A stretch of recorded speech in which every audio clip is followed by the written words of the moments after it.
동안 잘 지냈습니까? 네. 확률 강의를 하고 있습니다. 확률이라는 주제를 잘 정리한 많은 책들이 있을 텐데 그 정리한 걸 제가 또 다시 강의하는 건 아니고요. 확률에 대해서 새로 생각해보는, 제가 새로 생각해본 것들을 좀 담아서 말씀을 드린 거고, 그래서 조금 생소하거나 낯선 게 있을 거라 생각됩니다. 전체 목차를 좀 바꾸었어요. 쓰다 보니까 양이 너무 많아가지고 몇 개를 좀 줄일 생각인데, 아무튼 그 확률에 대해서 그 기존에 있었던 어떤 헷갈림 같은 걸 정리하는 어떤 시간을 좀 갖고, 그 다음에 확률을 크게 제가 믿음직함과 이른남직함으로 이제 나눌 텐데, 그 각각에 대해서 설명하고요. 이 조건하는 사실 믿음직함에 관련된 건데, 보통 어떤 새로운 정보가 주어지면 믿음직함이 바뀔 텐데, 또 조건이 바뀌면 믿음직함이 바뀔 텐데, 어떻게 바뀌는지에 대한 규칙을 좀 설명하는데 이걸 좀 생각보다 분량이 많더라고요. 그래서 따로 한 챕터로 다시 보았습니다. 지난 시간에 이제 이 이야기를 했었고요. 1절, 2절, 3절, 4절, 그 다음 6절까지 했고요. 오늘은 이제 5절 하겠습니다. 7절은 그냥 이런 개념들이 있고 이 개념들을 설명하는 그런 거라서 이걸 빼도록 하고, 혹시 더 자세한 걸 알고 싶으면 나눠준 텍스트가 있으니까, 글이 있으니까 그걸 읽고 질문하시면 되겠습니다. 다음 시간에. 네. 자, 그럼 오늘 그 5절 하기 전에 조금 복습을 하면, 제가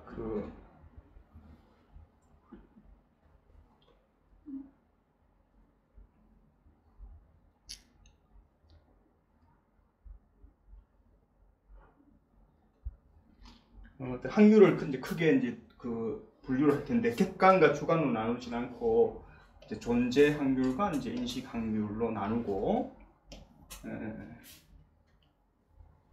그 존재 확률에 대한 걸 이른남직함이라고 하고, 인식 확률에 해당되는 것을 이제 믿음직함이라고 한다고 했고요.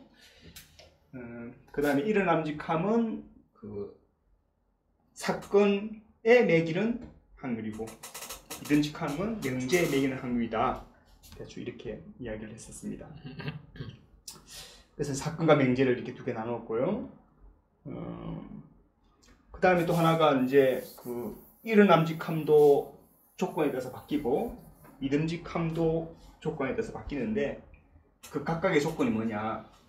당연히 이른남직함은 존재에 관련된 조건이고, 믿음직함은 어떤 정보에 관련된 조건 또는 알매에 관련된 조건, 이 조건에 따라서 이제 각각 이른남직함과 믿음직함이 바뀐다, 이런 이야기를 했었습니다.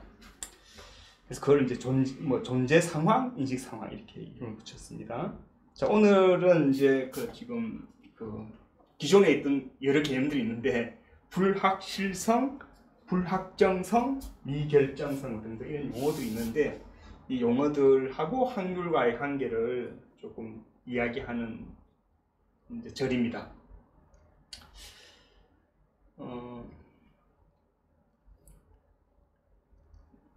영훈이 한번 읽어볼까요? 불확실성은 탐구 주체나 추론 주체가 갖는 주관 불확실성이다. 주관 불확실성은 다시 느낌 불확실성과 정보 불확실성으로 나눌 수 있다. 어쨌든 이제 불확실하고 불확정을 이제 나눌 텐데, 물론 이렇게 실자가 사실에 관련돼서 객관적 어떤 확정되지 않은 것으로 보이지만, 우리가 보통 불확실하다 그러면 어떤 정보 부족과 관련된 것 같아요. 그래서 불확실은 그냥 주관적인 불확실성이라고 생각하고, 불확정은 이제 객관적인 불확정성이라고 할 텐데, 그냥 이거 미사여우입니다. 주관은. 근데 주관이란 말이 조금 어려운 말이에요. 사실은 어려운 말이라서 굳이 이제 이걸 주관이란 말 대신에 굳이 용어를 해봤는데, 불확실성을 두 개로 나눠봤어요. 느낌 불확실성하고 정보 불확실성으로.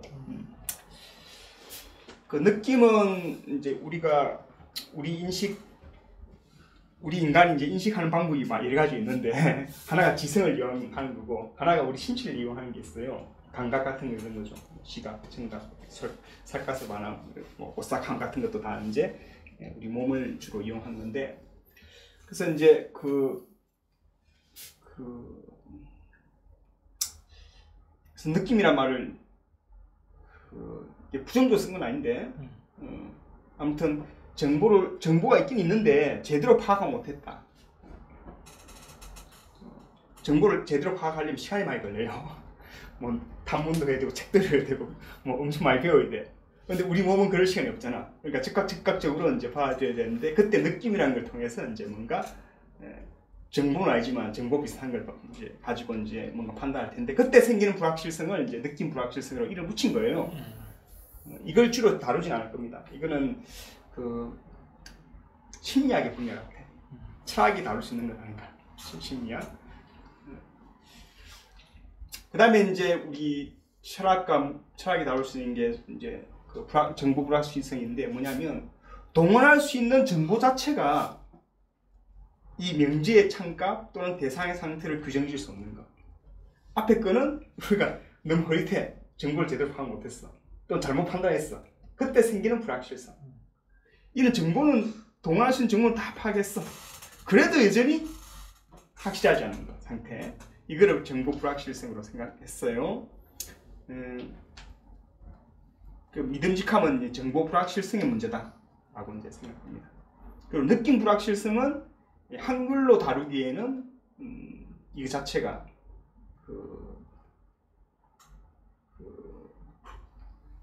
체계화되어 있지 않다. 한글은 이제 뭐 논리와 수학 같은 걸 접근해야 되는 어떤 분야인데 이거는 그런 체계가 있지 않기 때문에 다른 방식으로 접근해야 된다고 생각해요. 자, 그래서 아무튼 불확실성하고 불확정성 두 개를 구분하고 싶은 거야. 그래서 불확실성을 굳이 이제 두 개로 나눴는데 불확실성은 이제 그 동원할 수 있는 정보 자체가 명제의 창값을 규정할 수 없을 때 생기는 불확실성. 그걸 이제 굳이 정보 불확실성이라고 이야기하겠다. 자, 두 번째, 그다음에 불확정인데 실제 사물이나 대상 자체가 정해지지 않은 상태죠. 확실히 정해지지 않은 상태 있을 때 이 불확정성을 이제 이때 그걸 불확정성이라 그런다. 굳이 말하면 객관, 이제 미사역을 붙이면 객관 불확정성이고 이거는 존재 불확정성이다.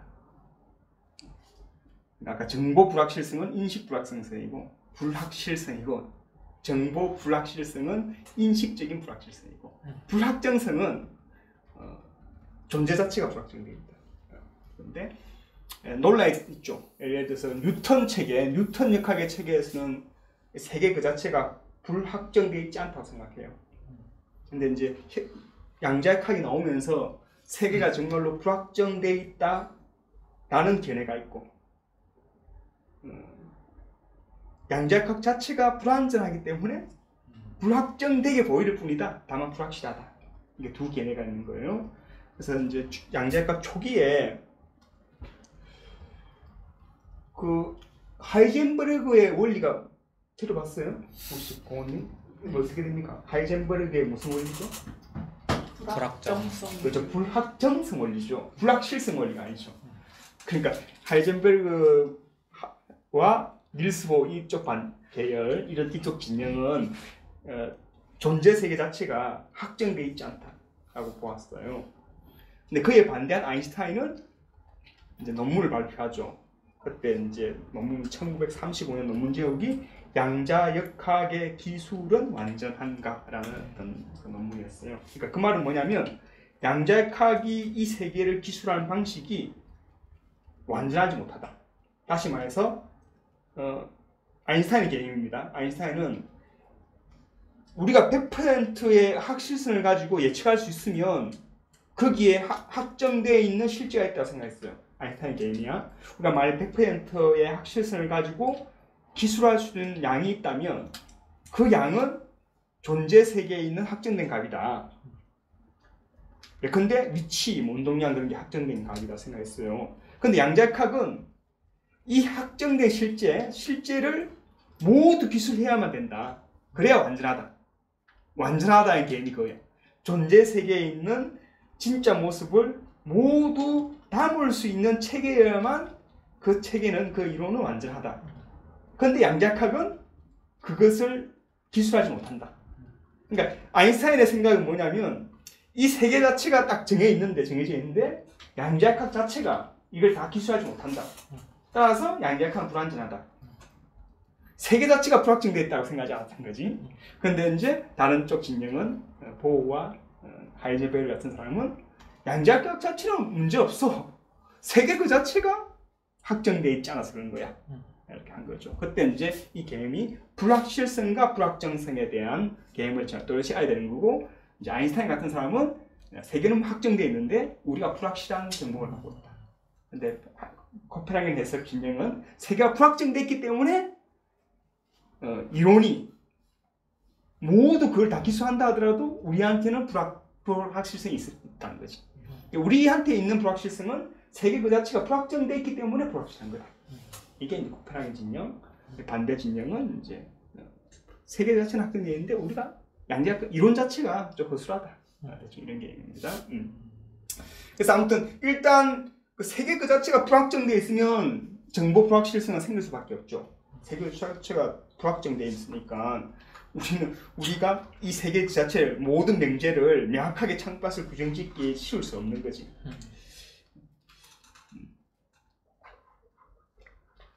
근데 세계 그 자체가 확정되어 있다 하더라도 우리는 정보 불확실성을 갖고 있습니다. 뭐 그런 이야기고 뭐 특별한 이런 얘기는 없습니다. 혹시 질문 있나요? 다음 넘어갈게요. 학계에서 기존의 불확실성과 불확정과 불확실을 정확하게 어떤 용례로 쓰고 있나요? 그 개념이 이제 명확하게 쓰지 않는 사례가 많아서 제가 굳이 이렇게 설명을 합니다. uncertainty principle이거든요. 하이젠베르그의. 근데 uncertain이 이 사람 해석을 하면 불확실이잖아요. 이게. 그러니까 이 용어 자체에 벌써 uncertain이라는 말 자체가 uncertainty라는 말 자체가 불확실인지 불확정인지 헷갈려도 써 있는 거죠. 써져 있는 거죠. 그래서 우리 이제 굳이 이제 말하면 그 낱말 뜻은 뭔지 모르겠지만 적어도 하이젠베르그 원리를 잘 설명하는 말은 불확정이라고 해야 된다. 근데 이제 그걸 이제 불확실로 번역할 때 이제 잘못 생각할 수도 있겠죠. 물론 하이젠베르그의 진짜 생각이 그 두 개가 다 있을 수도 있고 세 개가 확정되어 있는데 우리가 모를 뿐이라서 할 수 있고 그건 하이젠베르그의 어떤 의견에 대한 문헌 탐구가 필요합니다. 문헌 탐구를 하려면 하이젠베르그는 또 독일어를 썼기 때문에 독일의 낱말의 뜻을 막 살펴봐야 되고 또 하이젠베르그가 독일어 낱말을 또 일관되게 안 쓸 수도 있어.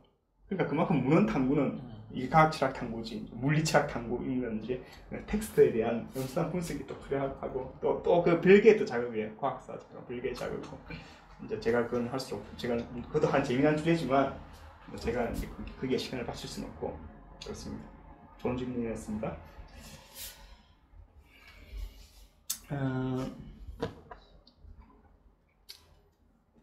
뭐 쉬운 거니까 고은님 한번 읽어볼까요? 사건의 일원함직함은 대체로 존재 불확정성에서 비롯된다. 주체가 한 명제에 대해 갖는 믿음직함은 대체로 인식 불확실성에서 비롯된다. 당연히 존재 불확정성이 있다면 거기에 정보 부족이 없더라도 주체에게 믿음직함이 생길 수밖에 없다. 네, 방금 설명한 겁니다. 그 다음에 얘는 이제 질문을 제기하는 건데 이 질문을 왜 제기하냐면 이게 동전을 던졌을 때 안면이 나올 확률이 2분의 1이다 라는 견해가 갖고 있는 어떤 그 개념적 난점이 있어요. 왜 그러냐면 이 동전은 이제 고전 동전이라 생각하자는 거야. 동전 던지기는 양자역학 나오기 전에 이제 이 세계 자체가 이걸 동전 던지는 걸 양자역학적으로 기술하지 않거든요. 물론 이제 실제 동전은 이 주변에 막 입자들이 있고 있기 때문에 양자역학적으로 다루어야만 진짜 이 동전의 움직임을 잘 설명할 수 있는 건 맞아요. 하지만 그 모형을 쓰지 말고 뉴턴역학적인 세계관을 가지고 동전을 던졌을 때 이 동전이 안면이 날 확률이 얼마냐 물어봤을 때 우리 사람들이 다 2분의 1이라고 그런단 말이야. 자, 그런데 이제 고전적인 그림에서는 존재 불확정성이 없는 상태죠. 존재 불확정성이 없는 상태야. 그리고 이런 남직함은 주체가 가진 정보 부족을 묻지 않는다 생각하자. 그러니까 이 주체가 가진 정보 부족을 묻지 않고 얘가 동전 자체가 진짜 동전이 안면이 나올 확률이 2분의 1이야. 안면이 나온다는 이런 남직함이 2분의 1이야 라고 할 때는 일단 아까 말했듯이 고전역학적인 세계를 가정했을 때 존재 불확정성이 없어. 이런 남직함은 정보 부족의 문제가 아니야. 믿음직함은 우리가 얘가 뭐가 나올지 모르지. 모르기 때문에 2분의 1이라 말할 수 있어. 근데 이런 남직함은 정보 부족의 문제가 아닌데 그 보통 0과 1 사이에 이런 남직함을 정의한다는 거지. 이제 여기에서 이제 어쨌든 개념적 혼란이 있기 때문에 저의 해법은 그 한 동전의 이런 남직함은 0과 1이다 라고 말해야 된다는 거지. 0과 1. 지금 있던지 지금 이거 탁 출발했으면 이 세계가 불확정 안 돼 있어. 딱 정해져 있어. 그럼 동전이 날아갈 거잖아. 우리는 얘의 속도와 어떻게 움직일지 모르지만 얘는 이제 날아가겠지. 날아가는 순간 이미 뉴턴 역학에 따르면 어디 떨어졌을 때 어떤 각도로 떨어지고 애골도로 굴러서 어떻게 멈출지까지 요 딱 이 순간, 이 한 딱 순간 한 어떤 단면, 시간 단면을 잘라서 이 순간의 정보에 의해서 다 정해져. 그러니까 앞면이 나올지 뒷면이 나올지 이미 결정되어 있다는 거지. 그렇기 때문에 탁 떠나는 순간 지금 방금 던진 동전이 앞면이 나올까 뒷면이 나올까 물었을 때 앞면 또는 뒷면이 결정되어 있다는 거야. 그렇기 때문에 앞면이 나온다의 이런 남직함은 앞면이 나오면 1이고 뒷면이 나오면 0이라는 거지. 그래서 이제 존재 불확정성이 없고 정보 부족이 없는 상태 또는 이런 남직함을 물었을 때는 0과 1을 주는 것이 일관되지 않나라는 어떤 제 생각이 있고 실제로 그런 논쟁이 있는데 그 논쟁 중에서 나는 이제 그 0과 1 사이를 주는 걸 반대하고 0과 1을 줘야 된다라고 생각한다는 거예요. 나중에 다시 깊이 한 생각을 주제인데 혹시 그 질문 있습니까? 없습니다. 주체에도 만약에 정보 부족이 없으면 내가 만일 탁 출발한 순간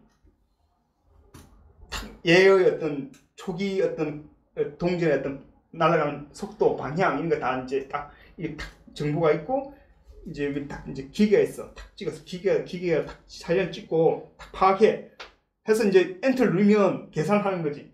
계산해서 어디에 떨어지고 어디에 나올지를 아는 어떤 기계가 슈퍼컴이 있어. 딱 보니까 앞면이 나온다 쓰라는 거야.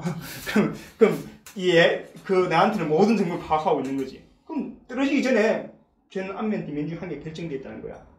믿음직함도 마찬가지로 불확정성도 없고 정보 부족이 없으면 0과 1을 줘야 된다는 거지. 근데 우리가 0과 1을 주지 않고 사이 값을 주는 것은 정보 부족이 우리가 모르기 때문에 실제로 그렇게 계산할 수 있는 기계도 없고. 이런 논의를 하려면 그 물리 세계 그러니까 이런 암직함이 확정되어 있다라고 가정했을 때 그렇다는 그렇죠. 말씀이시죠? 가정하는 거죠. 가정할 경우 진짜 세계가 어떤지에 대해서는 이제 또 다른 탐구 주제죠. 세계가 이렇다면 확률이 어떤 게니까 이게 개념에 대한 탐구니까. 그럼 세계가 확정되어 있고 주체도 어떤 완전한 정보를 가지고 있으면 확률이라는 것은 0 또는 1일 수밖에 없다라고 그렇죠. 기술된다는 거네요. 예. 이제 실제로 우리는 이제 모든 걸 다 알 수는 없고 존재가 불확정되어 있든 확정되어 있든 그렇죠. 우리의 존재 자체가 정보를 다 알 수 있는 어떤 상태야. 그래서 여전히 이제 믿음직함은 우리 삶에서 제거할 수 없는 거죠. 아마 이 초창기의 확률 개념은 꽤 늦게 나왔어요. 서양에서도 한 17세기 그 전에도 있었지만 17세기 무렵에 고민했던 주제야. 사실 라이프니츠가 또 이 주제의 선구자 중에 한 사람이야. 이 사람은 완전성에도 등급을 매겼어. 존재성에도 등급이 있거든. 존재성에도 이제 영은 존재 모르겠지만 영과 어떤 엄청 꽉 찬 존재와 덜 찬 존재 이런 식으로 이렇게 그렇게 그게 오늘날 개념에 따르면 이른암직함이나 믿음직함에 관련된 개념이에요. 이게. 그렇게 그런 사상이 나오고 그 사상들이 이제 나중에 이제 뭐 그 베르누이 같은 사람, 다니엘 베르누이인가 베르누이, 그다음에 라플라스 이런 사람들에 의해서 학문이 발전하게 됩니다.